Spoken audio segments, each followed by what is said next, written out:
Também. A aula de hoje, né, tivemos um hiato aí, né, de aulas, mas retomamos aqui nosso conteúdo, que inclusive já está muito próximo de finalizar, né? Estamos aí no nosso sexto capítulo da apostila, né? Estruturas emergentes. Temos mais 2 capítulos ainda para enfrentar. Temos a nossa aula de revisão, ainda vai ter uma aula, né, sobrando aqui livre, né, que eu vou pensar aqui no que a gente pode fazer, né? E se for o caso, se faltar, a gente faz reposição, né? Lembrem que a gente tem algumas aulas de reposição aí guardadinhas. Lembro que eu mencionei para vocês isso há algum tempo, né? E nós temos aí aulas de reposição guardadas, então se houver necessidade, que ainda não tem, né? Aparentemente está tudo sob controle, mas se for o caso de precisarmos de aula de reposição, a gente vai agendando conforme as sextas-feiras forem passando, né? Então, mês de abril está indo para o saco. Daqui a pouco chega maio, né? Este sábado agora já começa o mês de maio. E, né, após o mês de maio, junho, que já iniciam as nossas provas, né? Então, assim, o tempo passou muito rápido. Parece assim, foi um estalar de dedos e o semestre está acabando já. Então, não relaxem nos estudos, certo? Não se entreguem aí para o ócio, porque eu sei muito bem, né, essa questão de ficar assim, não tá, coronavírus e pandemia e não sei o quê, né? A gente acaba relaxando um pouco. Eu falo isso até por experiência própria, né? Então não relaxemos, certo? Continuemos estudando, porque com pandemia, sem pandemia, mês de junho nós teremos prova, né? Sei que pode até parecer um pouco maldoso, né, dizer isso, mas a educação, afinal de contas, não pode parar, né? E eu acredito que vocês são os maiores interessados aí nesse título de bacharel em administração, né? Então, eu acredito que vocês precisam ser os mais interessados aí, os mais realmente empolgados e dispostos a fazer essa graduação ir para frente, né? Não é todo dia que a gente tenha essa preocupação, né? A gente tem como é que eu posso dizer isso para vocês? Não é todo dia que a gente tem, de fato, uma disposição, né, para estar fazendo as coisas do nosso dia a dia, mesmo diante de tantas dificuldades, mas sabemos que uma hora isso vai passar, né? Então, temos aí aulas sobrando, então, aparentemente, tudo ainda está sob controle, né? Então, bem, sexto capítulo da nossa apostila, terceira unidade, falaremos sobre estruturas emergentes, né? Após a nossa aula, a gente vai falar um pouquinho sobre o trabalho de pesquisa que eu havia passado para vocês na semana retrasada, certo? Pois bem, essas estruturas emergentes, elas são abordagens que são muito recentes e elas são ligadas principalmente ao enfrentamento desses desafios da sociedade atual, né? A globalização, esse dinamismo dos mercados que é muito intenso e a adoção muito especial, muito importante de tecnologias da informação e comunicação, né? Como a gente percebe hoje, o que a gente faz hoje aqui nada mais é do que a adoção dessas TIC, né? Tecnologias de informação e comunicação. Então, nessa aula a gente vai conhecer 4 estruturas emergentes, né? Que dizem respeito aí aos modelos de gestão e administração. No primeiro momento, a gente tem aqui a estrutura tal, né? Então, a busca por mais competitividade em ambientes que estão cada vez mais exigentes acaba levando as organizações a tentarem uma alternativa em relação às soluções tradicionais, né? E uma dessas novas abordagens ela é representada pela estrutura horizontal. Então, ao invés da visão vertical, né, com aquelas hierarquias que são mais rígidas, e departamentos mais estanques, por assim dizer, né? O foco ele está no fluxo de trabalho e nos processos centrais, né, que são horizontais. Então, Daft ele afirma que a utilização de uma estrutura horizontal ela é uma das consequências da aplicação da reengenharia. E, claro, ela tem também algumas características, né? Dentro das várias que foram mencionadas aqui, eu destaquei algumas para vocês, né? Primeiro, as equipes autodirigidas, ou seja, as equipes com autonomia por si mesmas. Né? Quando você fala de equipes autodirigidas, desculpa, você está mencionando equipes que possuem sua própria capacidade de, como a própria palavra sugere, né? de se dirigir, de se gerir, de se gestar, gerenciar. Né? A própria palavra ela já é muito sugestiva nesse sentido, né? Equipes autodirigidas, né? Então, equipes que se dirigem, que se gerenciam, que se gestam, né? A liberdade para pensar de maneira criativa e responder com flexibilidade aos desafios, né? Por quê? Quando eu adoto a estrutura horizontal, eu estou dando à minha equipe a liberdade de ter, como ela não tem mais essa hierarquia tão forte como na estrutura vertical, a minha equipe ela tem uma liberdade muito maior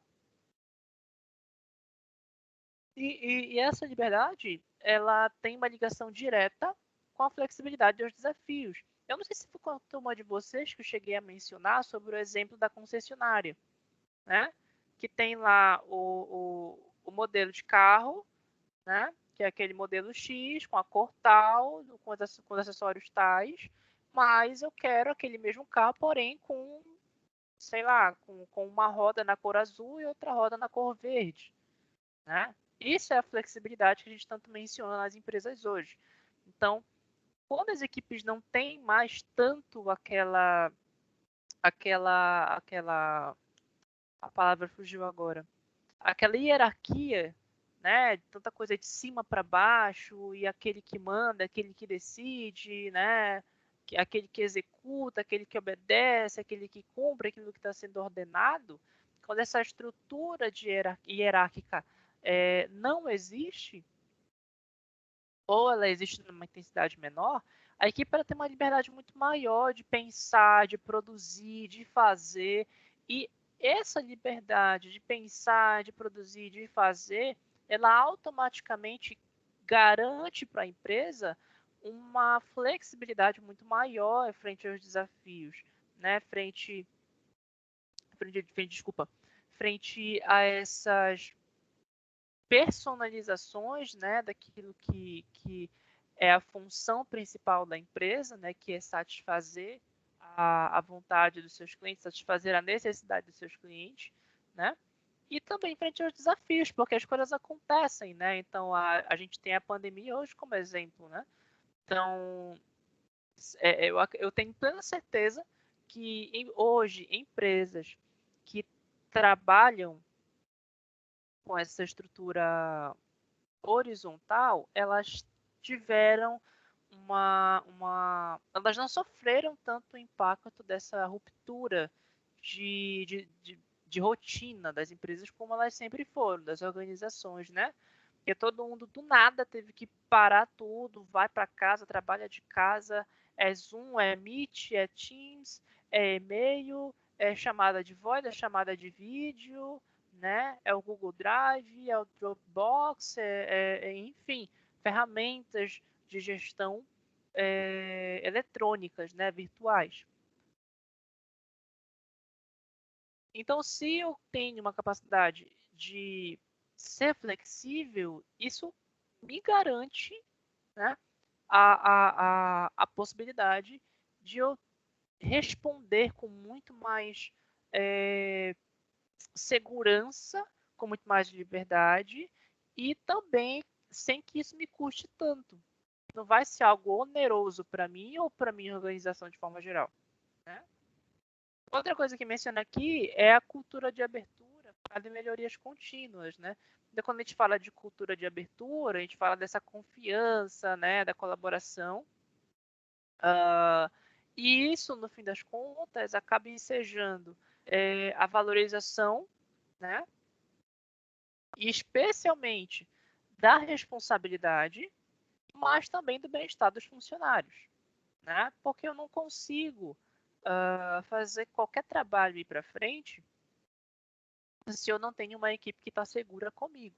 E quando eu falo de segurança, nesse sentido, eu estou falando de uma equipe que esteja em harmonia comigo, né, enquanto gestor, que esteja em harmonia comigo enquanto, ou melhor, quanto às minhas ideias, quanto às minhas propostas, quanto à minha forma de trabalho, quanto à minha forma de gerenciar, quanto à minha forma de acompanhar, de controlar, né, e até mesmo fiscalizar o trabalho da minha equipe, né, que dependendo do grau e dependendo do tipo de chefia ou de liderança que eu exerço, eu vou ter atribuições ou outras, ou não. Isso traz toda a diferença, né? Então, quando você fala de cultura de abertura focada em melhorias contínuas, você acaba trazendo esse sentido, né? Valorizar a responsabilidade, né? Ou seja, cada um sabe aquilo que precisa fazer, mas, né? Eu trago comigo o sentimento de cuidado com os meus funcionários. Ou seja, se meus funcionários não estão bem, eles, logicamente, não vão produzir aquilo que deveriam, certo? Outro ponto, né? Estrutura em rede. Todo mundo sabe que houve uma crise econômica, né, na década de 70, e essa crise econômica ela foi marcada a partir da primeira crise do petróleo. Então, para uma economia global que é acostumada com esse insumo, né, acostumada com petróleo barato, né, em grande quantidade, né, abundante, então, quando o preço quadruplicou, né, esse insumo, isso acabou provocando uma grande revolução econômica. Né? Isso teve muitas consequências para as empresas e, óbvio, para as suas operações. Então, na era da produção em massa, isso já se mostravam sinais de esgotamento, né? A partir de meados ali da década de 60, né, que a gente teve o golpe, né, o golpe de 64, e aí provocou uma virada ali na história do capitalismo. Né? Então, por exemplo, a ascensão do sistema japonês de produção, ela ofereceu uma nova dinâmica para as operações, né? A queda do Muro de Berlim, que acabou permitindo também a consolidação dessa globalização que estava em andamento, o ritmo de desenvolvimento tecnológico, né, que avançou. Vocês podem perceber que a tecnologia ela caminhou e continua caminhando a passos muito longos em um tempo muito curto. Né? Eu acho que se nós formos parar para ver, de uma metade vamos pegar o século passado, né? Século XX. Então, se a gente olhar o século XX até sua metade, até 1950, a gente percebe uma economia global e atividades organizacionais que praticamente estavam engessadas. Né? E quando a gente olha de 1950 para frente, a gente percebe que as coisas modernizaram e modernizaram muito rápido. Né? A questão da televisão, né? A questão da telefonia, as transmissões via rádio, né? A tecnologia ligada a computadores, internet, né? E todos os bônus, né? Tudo aquilo que adveio depois dessas tecnologias que foram lançadas depois. Para ficar muito nítido como as coisas mudaram muito rápido. Né? Então, junto com essas mudanças, as relações com as empresas, né, e entre as empresas e das empresas com os consumidores também mudaram. Então, houve essa mudança foi acontecendo. Então, esses consumidores, com essa flexibilização aí de fronteiras, né, eles passaram a exigir mais qualidade. Né? Então, agora a onda, né, isso vocês estudaram com certeza em administração do relacionamento com o cliente, que eu não lembro se foi comigo que vocês estudaram isso, né? Mas eu lembro quando a gente falava sobre as ondas de qualidade, a primeira onda de qualidade e a segunda onda de qualidade. A primeira onda de qualidade que mencionava que o que importava era a opinião da empresa, se para a empresa estava bom, ok, o produto era ótimo. E na segunda onda de qualidade, a gente teve ali a opinião do cliente, ou seja, a opinião do cliente agora é quem pode. Então, se para ele não está bom, para a empresa também não está bom. Né? Então, com essa flexibilização das fronteiras, o cliente ele passa a exigir qualidade, ele não quer mais saber de quantidade, ele não quer muito, ele quer algo bom. Né? E isso tudo em meio, né, a uma condição de expansão dos mercados globais, né? E isso acaba trazendo para as organizações novas demandas. Então, esse consumidor não está mais interessado em produto barato, né, produto padronizado, mas agora ele passava a fazer exigências muito maiores por inovação e por diferenciação, ou seja, ele quer coisas novas, ele quer coisas diferentes. Então, a produção em série, que é extremamente eficiente, ela acabou se tornando, nesse mesmo passo, um tanto mais rígida e custosa para esses novos tempos. Então, se alterava ali a natureza das tarefas da organização, né, e essa necessidade de se reinventar acabava vindo junto. Né? E esses fatores acabaram propiciando, né, trazendo a experimentação e o surgimento de novas soluções estruturais. Né? E aí essa estrutura em rede acabou sendo destaques. Né? Então, segundo o DAFT, uma estrutura em rede é um termo genérico que engloba formas organizacionais que são alternativas, né? A rede, os clusters, os virtuais, as equipes de trabalho, as organizações de aprendizagem, né? São vários exemplos aqui. Então, a divisão de trabalho, né, como em várias outras estruturas, ela permanece como um dos pontos fundamentais. Mas agora, essa divisão de trabalho ela é visualizada em termos de conhecimento e não mais de atividades básicas, ou seja, não se aplica a indivíduos isolados, mas a equipes multifuncionais, sendo elas permanentes ou sendo elas temporárias. Outro diferencial em relação às estruturas tradicionais, ele pode ser percebido no uso das cadeias de comando. Então, deixa de ter ali a função principal de coordenação, como a estrutura é mais achatada, né, a gerência média ela perde grande parte dessas funções que são ligadas aí à conexão entre os níveis organizacionais. Então, menos níveis, menos intermediários, maior amplitude de comando. Né? Agora, a organização informal ela ganha mais força. Ela acaba passando a adquirir um papel mais relevante do que a organização formal. E essa organização formal ela acaba perdendo muito da sua razão de ser, porque ela não tem mais um caráter estável. Ela tem um caráter muito mais dinâmico, muito mais contingencial. Né? E com essa justa flexibilização das fronteiras, tanto as fronteiras nacionais quanto as fronteiras organizacionais, tem mais que se falar em capacidade interna. Mas agora você fala em estabelecimento de parcerias com clientes e com fornecedores e alianças estratégicas com os concorrentes. Então, todos passam a ter o contato com o mundo externo, ninguém fica mais dentro das suas fronteiras. Essa é a grande sacada que muitas empresas, às vezes, não compreendem. Né? A empresa ficava ali, fechada no seu mundo, era aquilo e acabou. Então, com essa flexibilização, agora a empresa ela tem que sair de si mesma, né? Você sai da caixa e você começa a fazer coisas inovadoras, inesperadas, diferentes, que é tudo aquilo que o cliente quer, né? Só que tudo isso seria praticamente inviável se a gente não desenvolvesse tecnologias de informação e comunicação.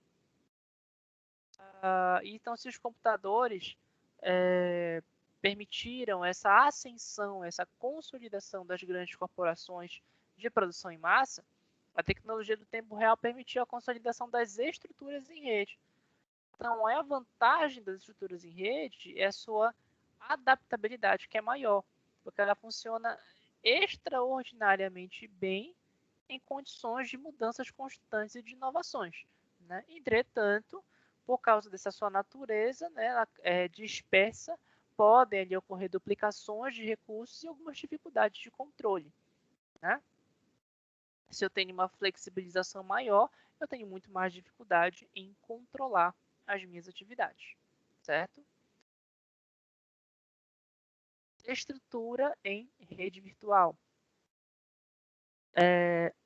Daft, quando ele traz o conceito de rede, né, ele fala tudo nesse sentido.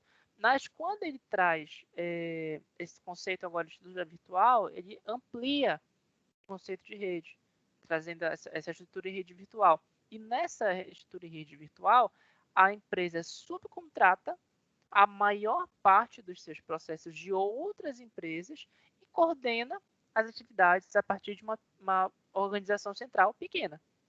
A visão poderia ser de uma instalação central cercada por uma rede de especialistas externos.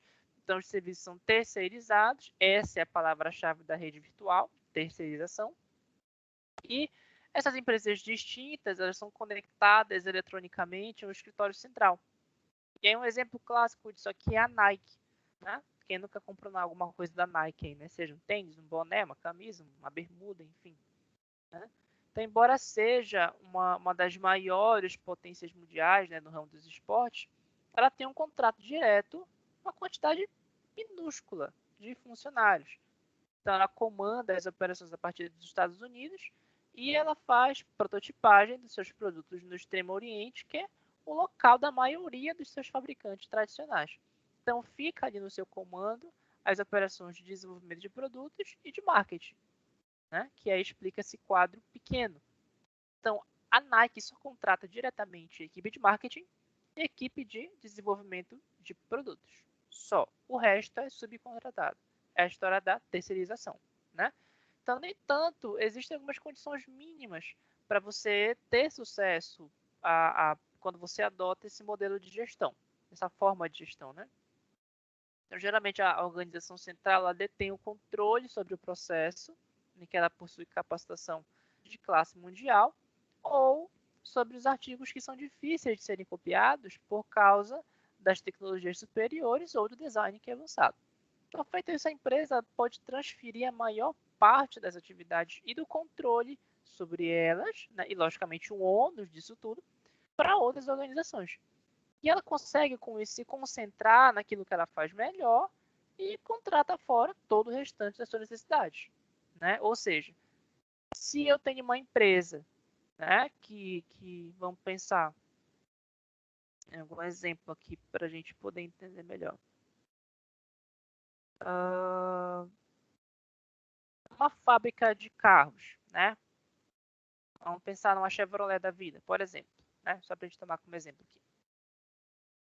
Aí, dentro da minha empresa, eu tenho que lidar com a parte contábil, parte financeira, tenho que lidar com recursos humanos, tenho que lidar com tecnologia da informação, tenho que lidar com jurídico e tantas outras áreas. Por exemplo, eu citei aqui as mais comuns em qualquer empresa, né?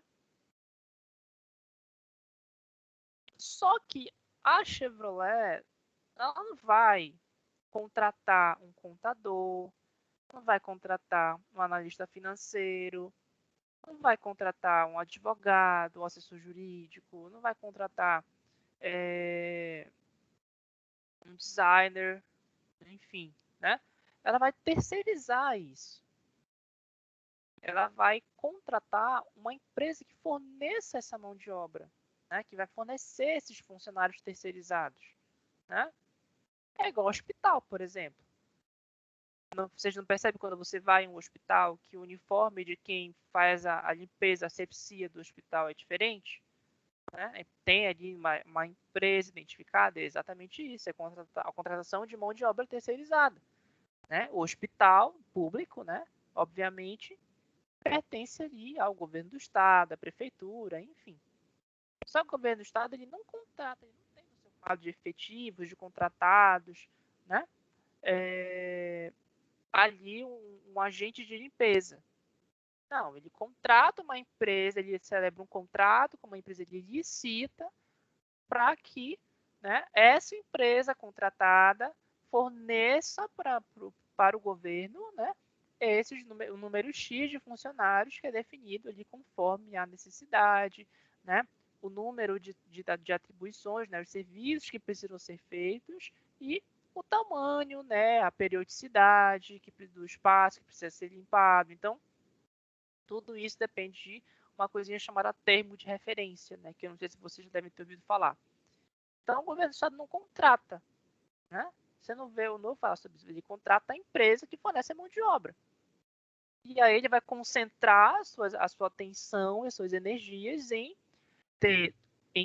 contratar profissionais que vão cuidar, de fato, da atividade fim do hospital, que é a prestação de serviços de saúde.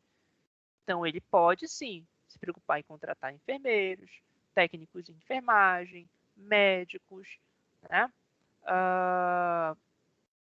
E outros profissionais, farmacêutico, bioquímico, profissionais que vão cuidar de todas as atividades que são inerentes à área fim do hospital, aquilo que a gente fala de desempenho, certo? As estruturas combinadas ou híbridas, que na prática, essas estruturas, elas nada mais são do que mais abordagens dentre essas que, desculpa, a gente mencionou aqui, né? Então, dificilmente a gente pode observar essas formas puras que são abordadas, que a gente abordou aqui, né? A não ser nas organizações mais incipientes, então, com essa complexidade crescente, né, dos ambientes, das organizações, uma única abordagem, como uma dessas que a gente mencionou, não é suficiente para conciliar todas as necessidades. Então, é muito comum o uso de estruturas híbridas ou combinadas, né, que fundem características de duas ou mais abordagens para tirar dali as suas vantagens, seus pontos fortes e evitar os pontos fracos. Então, essas fusões elas são utilizadas de acordo com as necessidades de cada departamento ou de cada nível organizacional específico.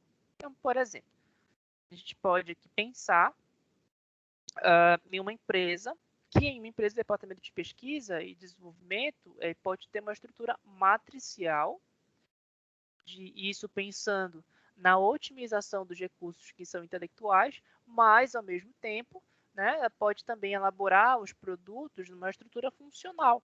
E isso acaba aperfeiçoando o uso das máquinas e o uso dos equipamentos, né? Então, nada mais essas estruturas combinadas ou híbridas, elas nada mais são, melhor dizendo, uma fusão de uma, né, ou mais, de duas ou mais dessas abordagens aqui, né, da estrutura em rede virtual, a estrutura em rede, né, a estrutura horizontal, né? Então, quando você funde duas ou mais dessas estruturas, você está criando uma estrutura combinada ou uma estrutura híbrida, né? Que é o mais comum já com esse dinamismo todo, né, que é trazido hoje para o mercado organizacional. É muito comum que você faça a fusão para tirar proveito, né, desses pontos fortes de cada uma dessas estruturas e para que eu tente evitar os pontos fracos de cada uma delas, certo? E as aplicações, né? Então, as diferentes estruturas que nós vimos aqui, elas servem para atender diferentes situações e diferentes contextos, né, que porventura estejam ligados aí a fatores ambientais internos e externos.